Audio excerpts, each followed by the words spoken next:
Laila nak tanya you. Okay. Macam mana you kenal Alora? Sebab suami saya sakit. So I nampak orang share. Lepas tu dia kan sakit bawah pinggang kan. So I tak nak simply suplemen lah. So I jumpa Alora, saya tertarik lah. Betul. Yes. Lepas tu bila you start buat Alora? I dengar orang cakap you jual cincin untuk beli Alora. Yes. Kenapa you sanggup jual cincin untuk beli Alora? Okay, first I beli untuk dia. Actually kami memang mencari bisnes, sebab sebelum ni I buat bisnes online. So masa PKP dia tak ada job kan, dia buat event kan, so dia tak ada job. So kita orang duit tak ada lah kan, tapi adalah sikit sebab dengan dia bisnes online. Tapi bisnes online tu tak sustain tau, dia tak stabil income dia. Kejap okey, kejap tak okey kan. And then dia dah sakit, maksud dia tak ada. Maksud saya cakap saya tak nak pergi hospital. Susah ke masa tu? Susah. Macam mana susah? Boleh describe dengan kita tak? Susah lah, macam kalau pergi makan ke, makan bawa anak-anak ke, I tak order for myself. Sebab tak cukup belum main. I tunggu anak-anak tak habis baru I makan. That kind lah kan. Okay, so masa dia sakit, I belilah. Dia kata dia tak bagi sebab dia kata sudahlah kita tak ada duit. Cakap tak boleh, kalau you tak sihat lagi susah. I cakap kan. Okay, so dia dah pakai, dia kata okay. Okay, best lah I nak jual sebab I memang suka. I memang biasa buat bisnes online lah. Tapi I tak rasa. Cakap macam mana ni? Cakap I nak juga rasa ni. So I cakap macam mana? I ada cincin, I jual. So I jual, saya baru boleh rasa. Cincin kahwin tak? Tak lah. Oh, okay. Dah 20 tahun kahwin, cincin kahwin pun dah tak muat. Okay, so I jual. I cakap okay, I nak rasa. So I pakai lah. I dah sihat. Saya pakai, tak ada apa-apa pun, tapi pakai je lah. Tapi I just sharing dia punya experience. Tapi I boleh cerita dengan orang apa feel pakai Alora tu. Selesa ke, senang nak buka untuk buang air kan sendirilah. So just macam tu. Tapi nak kata first 3 months kami struggle. Kami struggle sebab saya rasa susahnya nak menjual. Sebab I nak beli susah, so I rasa semua orang susah nak beli kan. Kita ada that kind of mindset tau. Kita rasa macam semua orang tak boleh beli lah, mesti susah macam aku kan. Okay, and then 3 bulan I dah nak tarik handbag dah. Tapi sistem BE bagus lah. Apply paksa pergi datang BAS second time. Masa tu baru I belajar betul-betul. Even masa nak pergi BAS tu pun I tak ada duit tau. Apply bagi pinjam Oh my god. So macam mana you, apa yang buat you change your mind dalam BS? You ingat tak? Ingat. First sekali I yang topik tu, yang 50,000 dengan 10 sen tu. Okay. Dia kata kalau you diberi 50k dengan 10 sen, mana you nak? Of course kita semua akan pilih 50k. Tapi I dah pernah buat business online, I dah rasa 50k tu tak sustain. Dia memang best tapi dia tak sustain. Banyak 10 sen tu kita struggle, tapi once kita dah sampai satu tahap tu kita akan best lah. So I kata wow, kata kan buat bisnes apa kat luar I dah dapat macam ni. So I kata okay lah, I give myself peluang lagi sekali. Kami zero rice, buang semua knowledge lama semua, I ikut betul-betul BE lah. Okay, lepas tu okay lah, I buat. Lepas tu dikatakan kereta kami banyak, kereta kami problem, rosak. Susah kan. Lepas tu so masa tu I rasa painful sangat. So I kata kita ni dah lah susah, kereta rosak. So kita dah masuk dalam BE, kita dah nampak ramai orang berjaya kan. Cakap kita ni problem kita bukannya bisnes tak bagus, kita yang tak buat betul. So I all out.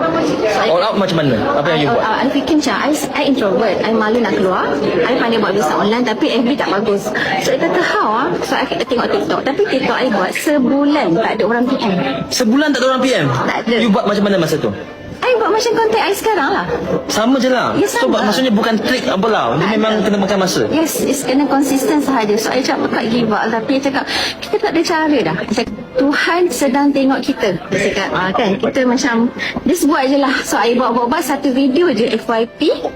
Lepas tu video-video I lain semua orang tengok. Semua. Masa tu video I biasanya 500. Bila satu video tu FYP video apa ingat lagi tak? Yang kidney tu. Kidney.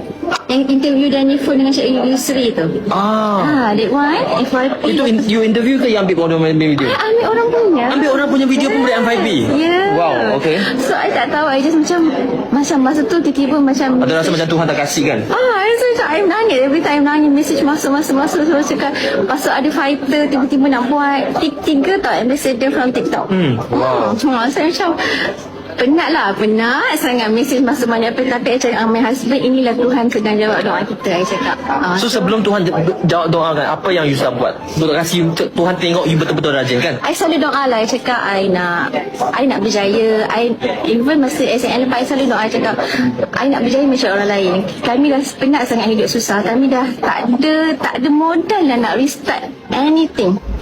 Kami dah masuk BE 3 bulan. Kami nak patah balik pun kami kena restart balik di tempat lain. Cakap kan. So I macam I buat je lah. I cakap dah pergi kelas sikit, dah kenal sikit orang kan. Lepas tu apply. I pun orang hebat RCCA Farhana kan. Orang lain nak dapat mentorship dengan dia pun susah. I direct kan. I do line je. I kat Mazita RCCA Farhana. So I rasa macam buat je lah. Itu sahaja. I tak ada rasa. I just berdoa. I nak sangat berjaya. I kena berjaya. I dah tak ada jalan dah. So you jadi 3 line masa ECA lah. Wow kan? Yes. So yang lagi wow adalah 3 hingga 10 line. Boleh cerita tak dengan kita apa yang you buat? I just nak fight tabung kereta. So kita target 5 lah. Tapi 5 I tak ngam-ngam 5. I standby-kan banyak kan. Macam mana dapat banyak fighter macam tu? Tak, I 6 bulan ambassador. 6 bulan je. 6 bulan jadi ambassador, okay? Yes, I tak ada fighter. Okay. I pergi meeting seorang, mana-mana semua seorang. I selalu doa please lah, I nak berjaya macam orang lain. Okay. Itu je I doa every time. So macam bila ada orang nak fight ambassador tak jadi, fight tak jadi. Macam kita ni ada banyak dosa kot, I cakap kan. Lepas tu I tak tahu nak cakap macam mana. Just I doa je. Lepas tu tiba-tiba hari I balik daripada Taiwan lah, I guess. Semua orang tengok. Macam semua orang kata best ni kak, betul-betul boleh dapat macam tu. So macam semua macam So, maksudnya kena pergi fight Taiwan lah. Yes. Kena fight trip lah. Okay. Yes. Masa semua orang tengok macam bestnya. Nak juga. Lepas tu saya dengar semua kereta I pun rosak tau Kak I nak fighting. Saya okay. So sebenarnya keyword dia kita. Kita kena buat dulu. Kita kena tunjuk kita punya effort. Macam tu lah. So ada downline I yang macam dia menangis tengok masa video kita orang pergi Kelantan lah naik bas semua kan. So kita orang tak tahu nak buat apa. I just macam siapa yang kita jalan je lah macam tu. Sebab masa apply kata you kena fight ECA RCA, I cakap tak ada fighter. Tapi ada seorang fighter dekat Dungun, angkat tangan. Sekat jauhnya dan dah lah tak ada duit. So cakap tak apa kita pergi naik bas. Pasal saya rasa macam bodohnya lah kita kan. Bukan tak ada orang KL, kenapa kita kena pergi Dungun? Tapi pergi orang jugalah. Pergi, tapi sebab orang Dungun tu angkat tangan. Okay. Pasal saya cakap tak apa kita buat je. Kita doa je.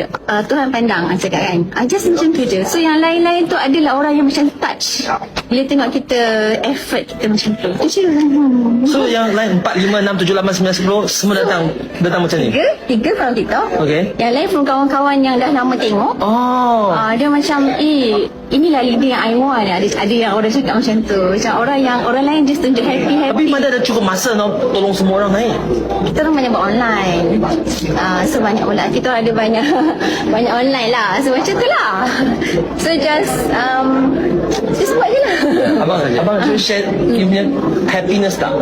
Bila yang tempat you mau U-turn jadi ingat tak tempat you susah you U-turn balik? Yes. Masa itu bila dan macam mana you rasa? Okay, of course thank God kita dah bagi peluang untuk kita belajar balik. Daripada kita dah buat, kita start, suddenly thankful our RCCA ni dah nampak okay Adam ni kita belajar balik. So kita zero rise, belajar balik daripada awal beginning. Yes, SW12 dia sudah pum sampai sekarang. Ada apa nasihat mau bagi orang yang tengah struggle? Okay, actually kalau you nak cari looking or something untuk you buat income, of course kalau you nak di luar sana, kalau you nak buat business, you perlu keluar banyak modal. Tapi in BE, you started from RM60. Yes, tak ada modal pun boleh. And then you purchase either socks ke, pants ke, whatsoever lah. So from there, you akan dapat 2 benda. So yang pertama, you dapat kesihatan. So yang kedua, you dapat license untuk you start business. So sekarang ada macam you dulu juga struggle, nak beli pun susah, apa you nak cakap dengan dia? Okay, kalau Ingat lagi kalau you sudah sakit, you akan cari macam saya punya wife. You akan cari any source anyhow untuk dapatkan. So ni wife yang betul-betul tolong kan? So thankful. Yes, my wife. Ya, dia banyak bantu saya. Sebab saya rasa kalau dia sakit, I lagi susah sebenarnya. So kalau kita sakit, jumpa doktor pun, doktor still kita kena bayar juga. Betul. Saya dengar orang duduk lutut 22,000 lagi, I terkejut. Cakap, kita tak adalah seluar baru 7. Cakap. Tak apa. Dah separuh-separuh tak tahu. Okay. Itu saja. Just kalau you sakit dan terlantar tak boleh buat apa-apa lagi, at least kalau sihat ni, at least boleh buat Grab, boleh buat biki lah. Kan?